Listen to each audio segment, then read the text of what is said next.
From Noble Communications, Culture Waves, and the Food Channel, please welcome Bob Noble. And from Biz 417, Gary Whitaker. Good morning, everybody. I think you're in for a treat today. Almost 50 years ago, Bob Noble started Noble Communications and grew it to be a food, marketing, and communications giant in the industry. And for those of you who have no knowledge of Noble Communications, I'll give you a couple of touch points. If you have ever, let's see, we'll start here. If you have ever been to McDonald's and ordered chicken McNuggets, you have Bob to blame, a credit. So his company worked with Tyson Chicken to create the Chicken McNugget. If you have ever packed into your lunch bucket or your kid's lunch pail Uncrustables, these are the peanut butter and jelly sandwiches without the pesky crust. And they did it in a way that the peanut butter wrapped around the jelly so the jelly wouldn't seep into the bread. And you could freeze it, put it in your kid's lunch bucket, and then by the time lunch rolls around, a thawed-out, crustless peanut butter jelly sandwich, which is just short of landing a man on the moon. So congratulations there.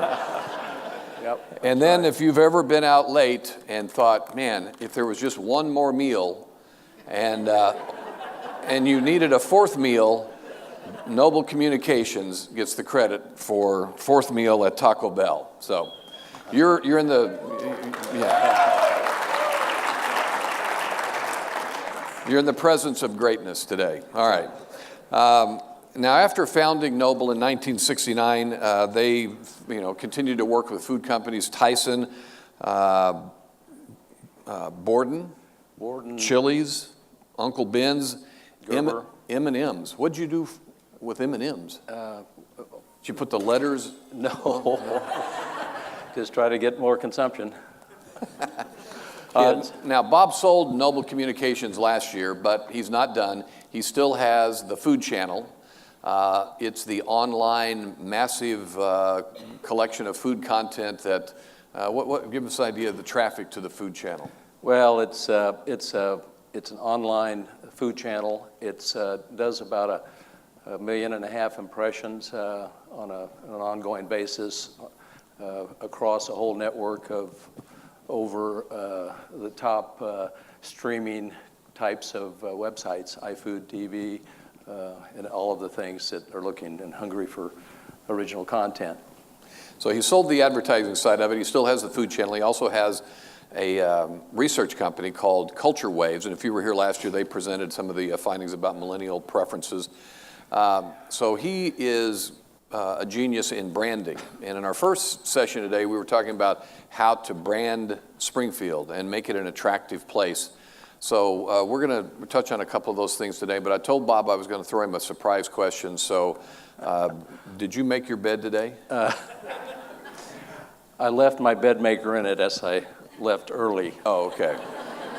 My first wife, Carol. Do you normally make your bed? No, I never. Okay, because there's a theory that highly organized, high achievers are bed makers, and they want their first success first thing in the morning. And then the more creative types are messier. So you're more creative than... Well, I have my own sink. Carol has hers across from me, and I do all the dishes and meal cleanup. So that's my trade-off with not making the bed. Okay. So if you think about the Springfield area in 417 land, it would be easy to think about Missouri State and Drury and, okay, let's brand this as a college town. Or you think about Mercy and Cox being here. Let's brand this as a medical center. And with Johnny Morris's Wonders of Wildlife and the Bass Pro Shops, could this be branded? Could our brand be that we are an outdoors center and a tourism destination for people interested in outdoors? But you have a different idea that you think we can brand Springfield, the Ozarks, and 417 land as a food and hospitality center. So what are the pillars that you think make up that brand? Very good. Good question. First of all, how many jerks in here? Nobody owning that? Well, I'm a jerk on a regular basis, because what I loved about Don's talk was he's really connected to what's happening, and he is really on top of the biggest disruptor in the world today, in the market today, and certainly not something that is just exclusively a certain area. It's happening around us, and that's keeping an eye on the millennial and the really connected one, Gen Z, that's just right behind them, that's never been disconnected. And so I really loved the conversation Don had there, because the jerk paradox box is all about the difference and the contrast between being green, and growing, or ripe and rotting. And if you're not constantly evolving yourself, staying green, learning new things that make you uncomfortable, because you remember, put your cheese exactly the way you want it every day.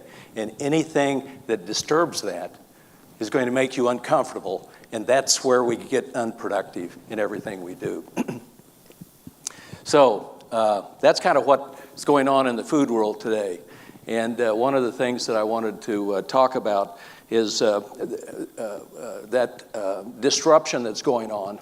And I love Don's conversation, because he was talking about employees and how to hire them, and 33% are really there because they love and have the passion to do that sort of stuff. Our job is to figure out, as owners and leaders, is how to reignite them, engage them, and keep them green and growing, learning new things. So that's one of the important aspects in today's recruitment of new employees.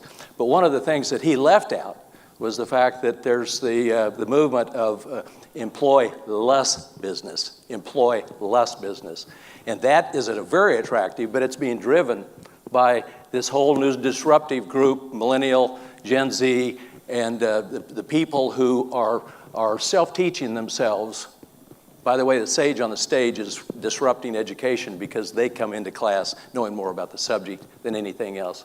They're finding their passions earlier. And the great employee is the one that we can figure out what that passion is and then give them their head in our business.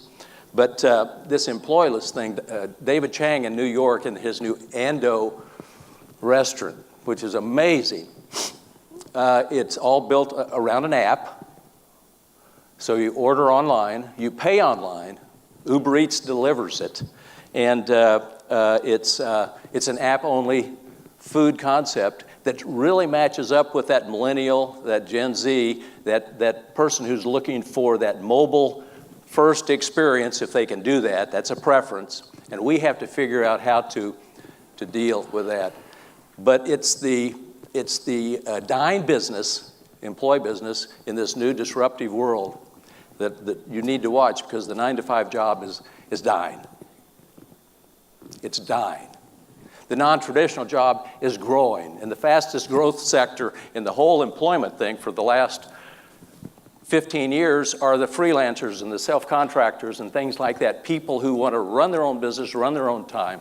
And through technology, crowdsourcing, and everything else, it's a better value to source any number of things through technology, and that's one of the real neat things going on. Now, I can follow each one of the speakers.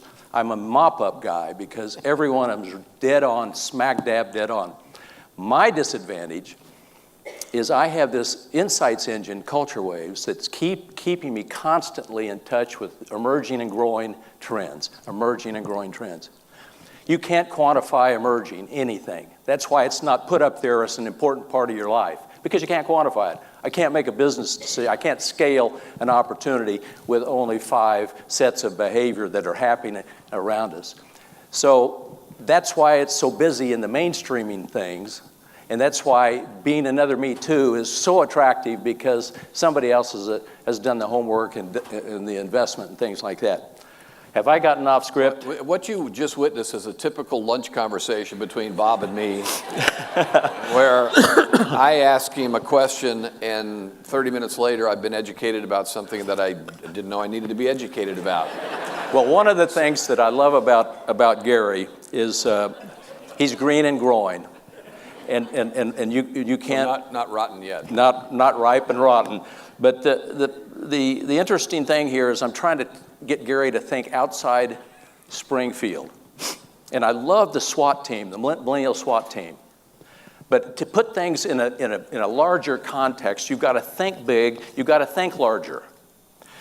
We don't have a health industry around here because of 180,000 employees, do we? We have it because it's the trade center for the Ozarks. So first thing I've tried to get Gary to think about is 417 land is not Springfield, it's the Ozarks. So anything we put in a context of opportunity and growth, keep the Ozarks in mind. And then think about the string of pearls from Branson all the way across. And so when we think, the Millennial SWAT team, by the way, I want to join your team. But think of Springfield, not downtown, think of Springfield as the downtown of the Ozarks. Get it? Do you get the concept?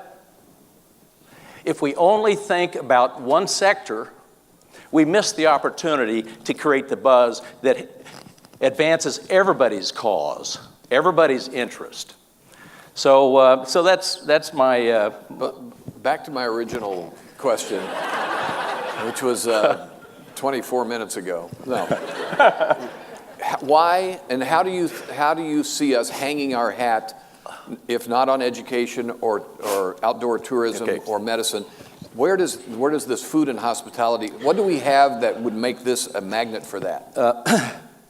First of all, let me start the answer to that by saying that strap in. Food is the tie that binds. Think of that. Food is the tie that binds. Pop culture and its mass popularity and the expansion through technology has put more food and content out there than we could possibly consume on any subject. So what I'm noticing in a big time way is that brands, you don't have to be in the food business to be in the food business, because brands, national brands, are realizing food is the tie that binds. And the e-book that Hallmark is coming out with, they produce 90 shows a year, and they're putting recipes in each show, and then they're creating an e-reader that allows you to get that show and then find the recipe and get involved. And it's bringing a whole new audience into their business. The second thing. And the Alamo Drafthouse has added the Alamo Drafthouse is a perfect example of how movies are bringing in specialty stories, creating a whole new in-home experience with buttered popcorn in the same tin that you eat out at home. But they're creating specialty recipes and menus to meet the movie need. Blizzard. And the Super Bowl is less of a football game and more of a dining out. More of a dining experience. Blizzard and all their comics, the World of Warcraft has created the first authentic original cookbook, for example. Netflix has Stranger Things as a new show. So the point I'm saying here is that if we can figure out what business we're in, and there's 1,000 businesses that we're all in, how do we create that businesses, identify why people go there in the first place, and then what's the related experience we can bring with food into that picture? So your passion's number one, food is your second passion in that. And then when we look at the larger picture of experiential dining, just going out to eat is not a thing anymore. It's the experience that you can have and talk about to create the additional buzz cycle that the experience gave you. And that's one of the big things. But now let's go back to the original question. Thinking of the Ozarks, think of a unique tsunami that's taking place and coming on fast. And one of the things is that if you had to identify what the essence of the Ozarks is, it's hospitality. Hospitality. At the center of hospitality is food. And amazing things are going on in new tourism and hospitality, and how hotels are delivering experiences that extend the stay a little longer. And it's not one component at a time. It's not going out to eat. It's how do I bring that food story into the overall experience. So hospitality is one. The next is healthcare. Healthcare is huge, obviously, to the world, but the movement in clean food and better food for you that's being driven by the demand of the millennials, and the whole relationship of simplifying your food experiences and things like that are killing the fine dining restaurants And that's adding to the special opportunities that people have to create whole new food venues and opportunities that are being generated in things that are now underground dining versus clandestine dining in 2009, where it was a specialty dinner club. But fine dining, though, is now the opportunity that you can get into the food business any way you want to, and you can go on Instagram, put your delight down. There's an insurance man who has a barbecue place going on in Texas who is taking an order, putting it in kind of a nondescript container, and at a certain time you can pick it up. So there's all sorts of things going on that are affected. So but we agree, we have hospitality. tourism. What else do we have that's different than from another region? Tourism is the next thing in the big umbrella halo, tourism. And food tourism and travel tourism is huge. And so it's no longer from a grocery standpoint, what's a national brand that's available to do something with. It's what's going on and growing and available on a local basis to make the legacy experience even more interesting. And that's impacting the hospitality industry in a big way. And then we've got education, and I'll end with education. The consumer's always moving. There has to be something new. They want to try new things. And we are surrounded in the four-state Ozarks area, if you will, with great culinary schools. St. Louis, Kansas City, we've got Tulsa, we have Memphis.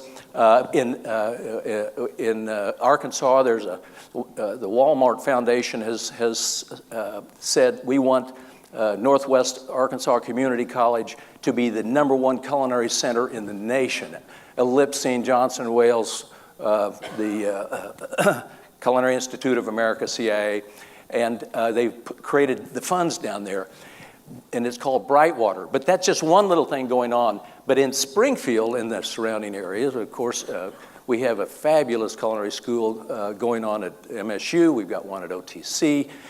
We've got a great expertise at Evangel through a nutrition expertise that they're building a reputation nationally. We've got the Keeter Center in the Branson area. And so when you look at the holistic side of this, and you look at the opportunities to create new original food ideas, I'm promoting that we figure out how to get the whole college involved with the community. And how do we get cross teams between the journalism school, the video production school, the culinary school, tied in with a DAR Center, for example, who knows as much about red meat going on in this community as Don Tyson has in white meat in Northwest Arkansas? How do we create these co-ops and cohorts of people and talents who are automatically right now in the publishing business? They all are talking and buzzing about what's going on in their area. So you take that, and then you look at publications like 417 magazine, which is a phenomenal Ozarks publication, the leader in their category in my books, and you can pay me later on this, Gary. But and so they inspire over 80 publications similar to them. But they take the opportunity to let these kids who create things, they publish. The Food Channel's another thing. We love to create work with these kids to give them a microphone as well. So at the end of the day, it's about turning the kids loose on the business. I'm not saying run the business. I'm saying giving them the opportunity to share what's going on in their realm of thoughts, and giving them the vehicles and the distribution methods to talk about the things that they create. And that's what creates a national demand. And if we look at the Ozarks, it's an underserved region, and it's in the whole notion of Southwest foods going to Nashville hot or Carolina sweet. Well, what are is the quilt of cuisines and ethnicities in the Ozarks that make us unique, that we can talk about these things. So it's exciting. I'm a jerk. I hope I never change, but I'm not there long, because being green and being and growing is more important. And that's what Think Summit's all about. And that's why I got really excited when I had this opportunity to talk. Next question. I can't follow. Ladies and gentlemen, Bob Noble.